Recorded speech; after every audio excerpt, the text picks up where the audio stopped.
And I remember one time that he was trying so hard to hurt himself that he shimmied to get one of the handcuffs under his eyelid and like started to try to peel his eyelid off. Be advised, the suspect is armed and considered extremely dangerous.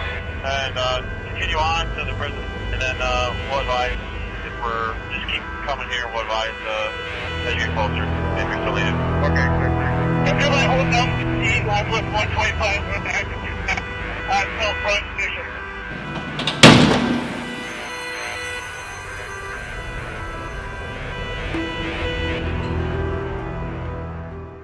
My name is Officer James Maltais. I'm a correction officer with the Massachusetts Department of Correction. I've been doing this since September of 2007 is when I officially started working for the state of the DOC. I guess the first question is why? Why do you do what you do? Well, I started the job here, honestly, because it's the first civil service job that called me back. You know, I was taking civil service tests, state police, local police, firefighter exam, corrections, and DOC hires the most, and they're the first ones to call me back. I came into this thinking, oh, it's a good starter job, and wanted to be a police officer and do the criminal justice thing for a while.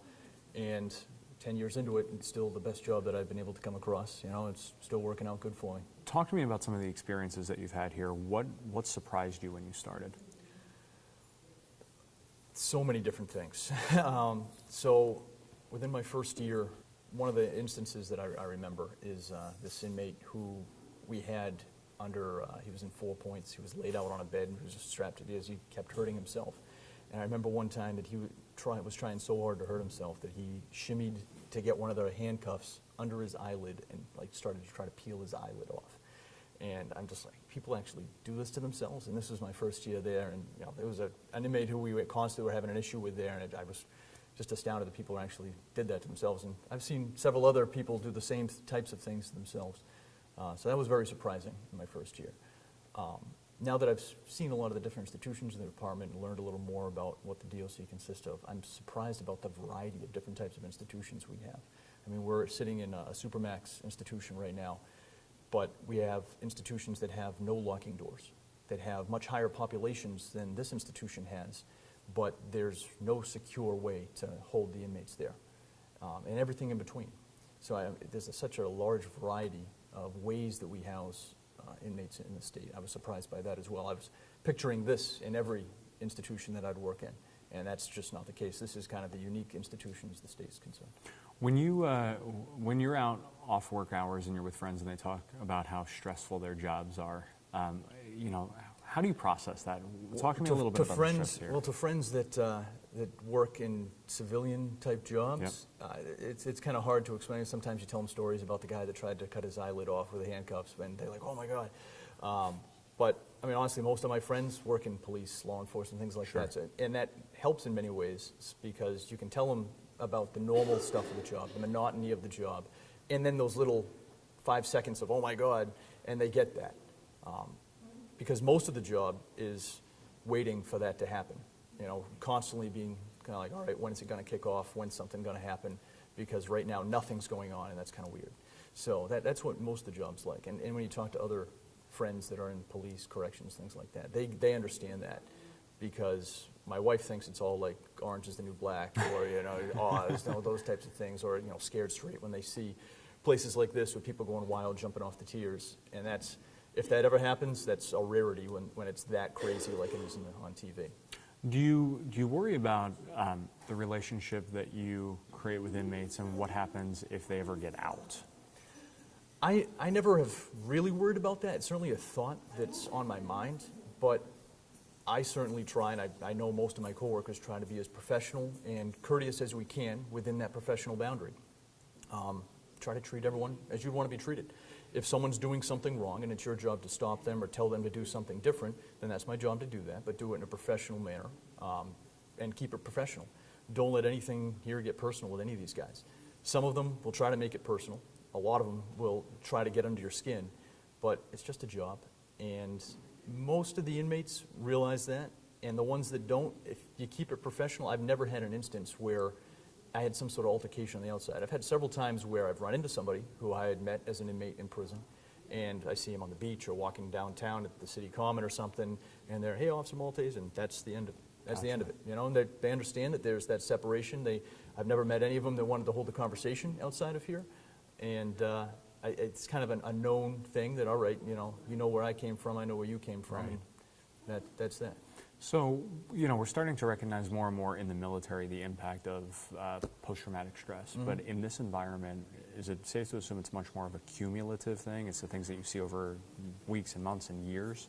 Yes, so I mean, I'm in the military as well. I've served 9 years in the National Guard now. About 6 of that have been on active duty with the Guard, and I certainly have seen the effects of PTSD amongst my service members there. I've seen it amongst officers here as well, because there are those, like I said, a lot of monotony, a lot of everything's going like it should right now, the normal day, and then it kicks off in a second, and you have to run to some place and deal with somebody that's getting in a really bad fight or a stabbing or just blood everywhere because of what happened, and that's traumatic. And people who have never seen that before, or people their nature is to be queasy around that type of thing, it definitely affects them. I've had friends that have talked about that again and again, like, oh, do you remember that the other night? Oh my God, I can't get that out of my head. So that definitely is a thing. I mean, PTSD, I've seen that a lot, like I said, in both sides of what I do. And it certainly is a thing that affects some people here. People that have been involved with some of the larger incidents, certainly that'll stay with them for a while. Talk to me a little bit about the impact of media coverage in high-profile cases on what you do here. Well, the media obviously likes to exaggerate a lot of the stuff one way or the other. I feel something that I've seen throughout probably the world, I think this is the truth. So police, right now police are getting criticized every which way, but they're still respected, I think, for the most part. People understand that, hey, you're there to help. When my kid's not breathing, you come and you take them there. Or if my house is getting broken into, firefighters are there to put the fire out. Correction officers are always put to the bottom barrel by the media. And that has a demoralizing effect, I think, by a lot of people, to a lot of people who work in this line of work. Because if you looked like the bottom of the barrel, then eventually you start to feel like you're the bottom of the barrel, and you act like you're the bottom of the barrel now. And I've seen that amongst coworkers sometimes, that the negative press that prison guards get is, and just like that, it has a negative effect on them. That, yeah, you guys just, all you have to do is turn keys and whatnot. There's a lot of negative like that, and it certainly doesn't help the morale of the job, which already you have to really search for something happy in the job. For 10 years now, it's certainly been a job that I've enjoyed doing enough to stick with it. And what I tell all my friends, because I get friends all the time, especially in the military, I get young soldiers coming up asking, hey, I want to get involved in law enforcement, take civil service exams. How's corrections? You've been doing that for 10 years now. And I'm like, well, the job has nothing that you're going to love necessarily about it, but if you can find things on the outside, so if you have a good family life, good hobbies, you can make friends amongst your officers at the job, then you'll do fine at it, because the benefits are good, and for the most part, we keep each other safe in here. We work together, so that's that part of it. We work together. We keep ourselves safe, but you're not gonna come to work in a prison and feel like, wow, I did such a great service today. I put out the fire, or I saved the baby. You're not going to get that type of civil service, feel good about your job. So if you need that, you're not going to get that here. But if you have good things on the outside that can keep you happy, your job's great.